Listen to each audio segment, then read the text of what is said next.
TET 2022 প্রশ্ন ভুলের মামলায় পর্ষদের প্রশ্নের ধরন নিয়ে প্রশ্ন কলকাতা হাইকোর্টের বিচারপতি রাজাশেখর মান্থার। আপনাদেরকে আরো একবার জানিয়ে রাখি, টেট 2022 প্রশ্ন ভুলের মামলায় পর্ষদের প্রশ্নের ধরন নিয়ে প্রশ্ন তুললেন কলকাতা হাইকোর্টের বিচারপতি রাজাশেখর মান্থা।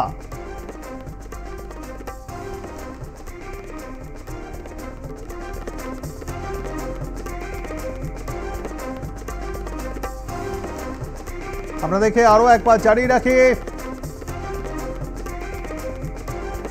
টেট 2022 প্রশ্ন ভুলের মামলায় পর্ষদের প্রশ্নের ধরন নিয়ে প্রশ্ন তুলেন কলকাতা হাইকোর্টের বিচারপতি রাজাশেখর মান্থা। আমাদের সঙ্গে রয়েছেন আমাদের প্রতিনিধি ষষ্ঠী চট্টোপাধ্যায়। ষষ্ঠী, কলকাতা হাইকোর্টের বিচারপতি রাজাশেখর মান্থা তার পর্যবেক্ষণে ঠিক কি জানিয়েছেন?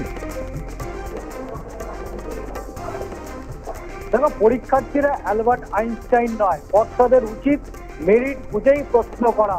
2022 সালের যে প্রাথমিক যে শিক্ষক নিয়োগ দুর্নীতি সংক্রান্ত মামলা, এবং সেই মামলায় একাধিক প্রশ্ন ভুল হয়েছে এবং সেই প্রশ্ন দেখা যাচ্ছে যে 150টি প্রশ্নের মধ্যে 23টি প্রশ্নই ভুল, এবং অবিলম্বে বিশেষজ্ঞকে দিয়ে এই 150টি প্রশ্নের মধ্যে 23টি যে প্রশ্ন ভুল রয়েছে বলে মামলাকারীদের পক্ষ থেকে দাবি করা হয়েছে, সেই প্রশ্নগুলো যারা বিশেষজ্ঞ রয়েছেন তারা কি মত দিচ্ছেন, অর্থাৎ তাদের মতে সঠিক প্রশ্নের উত্তর হবে।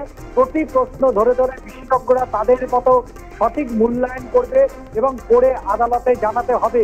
এবং আজকে এই যে 2022 যে প্রাথমিক শিক্ষক নিয়োগ পরীক্ষা হয়েছিল, সেই পরীক্ষায় একাধিক প্রশ্ন ভুল রয়েছে, এইরকম অভিযোগ করেই মূলত মামলাকারীরা কলকাতা হাইকোর্টে দ্বারস্থ হয়েছিলেন।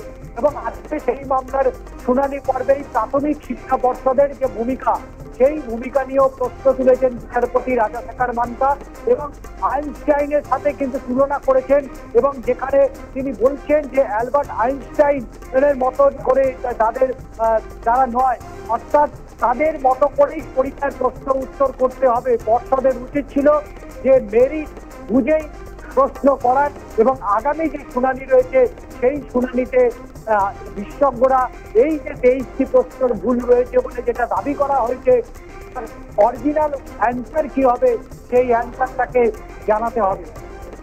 ধন্যবাদ ষষ্ঠী, আমাদের সঙ্গে থাকবার জন্য। কথা বলছিলাম আমাদের প্রতিনিধি ষষ্ঠী চট্টোপাধ্যায়ের সঙ্গে।